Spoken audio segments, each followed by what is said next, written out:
got the diff pan in all its glory, brand new. Got that off the internet. 25 quid, I think, maybe 30 quid. And it's got a drain plug as well, so should make it easier. And I've cleaned up the differential, I don't know if you can see that, but the differential or the axle casing. So I'll be able to weld that today onto there. So that should allow me to paint the axle and start putting it back together. So that's the next job. Quite useful. So I'm still on the axles, which is taking absolutely ages. Yeah, can't really say much more than that. It just takes forever. One of the axle hubs or universal joints, the ball joint, I think it's over here. Yeah, there it is. It was quite pitted on one side. There you go. Look, that's all pitting there, and it lets oil through the gasket, and that's why it was leaking quite badly on that side. So I bought a new one, which is in that box of bits over there. I managed to get a cool stand today. It was in the barn. So there's loads of bits in there just for the axles. Cost about, I don't know, 250 quid just for the bits for the front axle. It's more expensive than you realise. And that is the front axle components. I also managed to get a new back plate for the rear axle, which is really cool because mine, which is down under there, had a hole in it, and it was quite difficult. I think it's cast iron, the original one, so it's going to be quite difficult to patch the hole, but I got another one for £14 off eBay.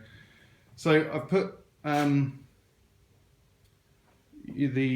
what's it called, the red, I can't remember what it's called, the red hammerite paint on there, and then I've given it a few coats of just black normal paint. The normal paint didn't really go on very well, strangely, but a few coats did it. So I'm wondering really if that's gonna work or not. I've just got to see how that holds up. It might bubble up. I don't know.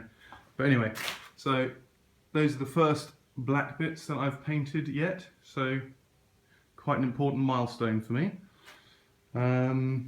What else? Yeah, there's the other axle, which I finally welded on the diff pan, which took bloody ages. First of all, my neighbour helped me. I mean, you can see it's a very amateurish welding scene, but there you go. You learn on the job. And I've water tested that about 10 times, and yeah, every time like water drips out somewhere or seeps out somewhere, you patch that one and you test it again and it comes out somewhere else. It's quite bizarre. But anyway, so that is now a completely watertight seam, regardless of how questionable it is. In the end, I just put tons on, but it did the job. So I am now, I've just hung that there, just like I did the other one off my engine hoist, to paint it. So I'm going to do that later today.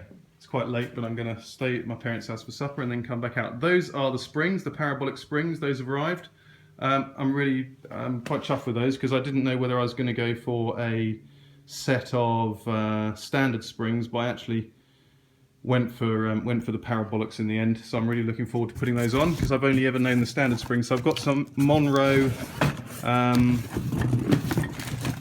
shock absorbers in here, which were double the price of the standard ones, but apparently, well, they're gas and oil filled. So, and I've got all sorts in here, like the shackle bolts, and all of the things that just need doing. I've got some bump stops there. Now they're the standard size bump stops, which won't really do much with these Parabolic springs because Parabolics sit about 1.5 to 2 inches higher. So I'll have to make up something. I'm not going to buy the extensions that I've seen on eBay because they're 40 quid for a pair, which is quite a lot of money. Actually, and there's quite a bad leak on the front here, and that's because of the failure of this gasket here, this oil seal, which is the Pinion Gasket. So I'm replacing that, and to replace that, or to get it out at least, you need one of these things, which is a puller. I've got a 2-leg puller, which did the job. That was, oh dear, hang on. That was I think about £18, £20 on the internet. and it basically just pulls this pinion. I don't know what it's called. Something, a pinion. Just I call it a pinion. But anyway, so it pulls that out of there. But before that, you've got to get this bolt off, which is actually, I think, Loctited. It's glued to that shaft there from the factory. So I had to heat it up, which worked pretty well, but it was still pretty difficult to get off. It's got a split pin, which is just in the end of those pliers there, and that nut there. So I've bought a new gasket, but I've also bought a new pinion as well. This thing here, pinion. So just a short video to show the procedure of the swivel housing. It's the front axle. The one I had, as I said in the video before, is completely pitted, and it lets the oil through the gasket, and it really is a lot of oil, so it just cakes up behind the wheel, and it's just a mess. So anyway, the only way to replace that really is to replace this swivel housing, which is, I think it's about 60 quid, 70 quid. So it's not a cheap item, but it's the only way to do it. So I've got my new one here, nice and shiny. That's from Paddock Motors. It comes as a kit, so it comes with a kit with the gaiter. Well, that's not the gaiter, that's the ring to hold in the gasket. That's the grease. I've got the gaiters somewhere else actually, but that's the big gasket which sort of fits around here. So yeah, basically it comes as a kit, but it comes with this. It's disassembled basically. So this is a I don't know what you call this, maybe a shank or something like that, or a brace. I think it's a brace for the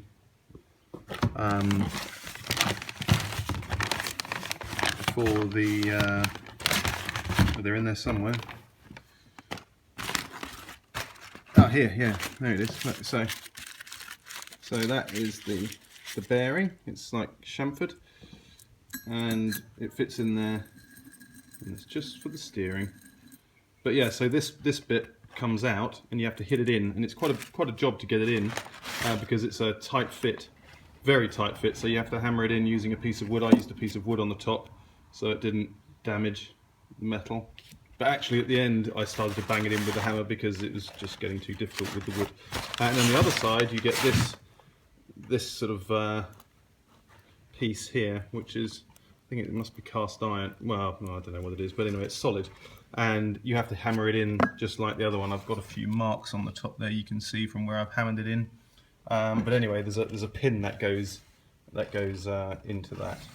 But yeah, so I've just taken out the bearing from under there. Took a bit of time to come out because again it's a really tight fit, and I'm just about to put that in there, so it's ready for when I'm finished with this lot. Here are all the bits that I've been painting. Did red oxide first, and then a couple of coats of hammerite, and there is the rear axle. So that is my next job, I think, is I'm going to assemble the rear axle.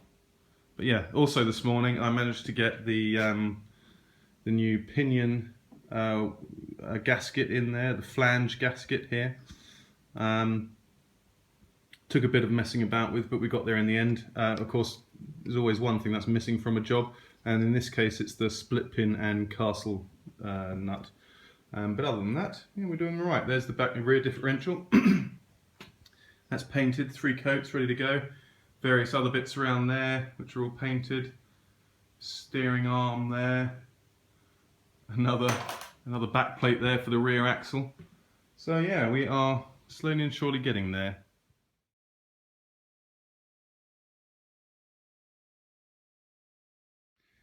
This is the first part of the restoration where I've actually bolted 2 pieces together again in the start of the rebuild. Everything else up until this point has been taking apart, cleaning up and painting. So that's, yes, quite a milestone. It's the near side swivel housing of the front axle. And I think I've put that bump stop on just around the wrong way. Never mind. Haven't tightened it up yet, but I've put new oil seals in, which you can see this end. New oil seals. I ordered 4 of those, thinking the same ones would fit in the rear axle, which is over there. But they didn't, and I bent both of them trying, so I've got to order 2 new ones for that. So I was going to rebuild that axle today, but can't, so I've started on the front one, see how far I get. So just a little educational video, because I learnt the hard way by doing things wrong about 3 times. When you're fitting this hub to the swivel housing here, when you're fitting the lower arm, this is how it looks when it's on the axle, like that. So it's on the later type front axle. It comes from the bottom rather than at the top. So there's a little rubber O-ring which sits on that shaft, this shaft here, between here and here. So that is, instead of the shims, that's the oil seal on the later type. And this is in the Haynes manual, that's a handy little picture there to show which side the bump stop location is, like called a stop bolt, and that helps you get the hub round the right way, because I had it on the wrong way before, and embarrassingly enough upside down, so I had it the wrong way round and upside down. So yeah, well worth making a note of that. This is at the bottom, obviously it's the drain hole, drain screw, and these filler screws, they both face backwards. There's a little thrust washer, which I'm pretty sure goes in there. I'm going to put some grease in there. What else did I want to say? Yeah, I've greased the bearings, which will go on the end of that. And when you're putting this new hub on, make sure, here's the thing, yeah, make sure you get the bump stop round the right way. It's actually at the front. I got that round the wrong way, as I said to you in the Haynes manual. This is round the front rather than at the back. So yeah, I think that's about it. But otherwise, this is the axle so far. It really is quite exciting because it's just taking shape. And it's lucky that I didn't have to take this one apart because of the oil seal, because it acts as an example of how it should go together, which is quite lucky. But yeah, these bolts I've taken off about 3 times. First because I've got these shims around the wrong way, or the lock plates around the wrong way. And then, oh yeah, then I forgot the O-ring, and then it turns out that I've got it on the bottom rather than the top, so, or I'd got this upside down. So it's important to, well, to check before you do it.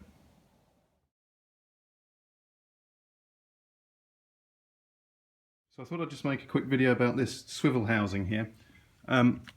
Basically, what you've got to do is, I mean, I've got a new ball joint here, and bearings at the bottom, and you know, bushes all round.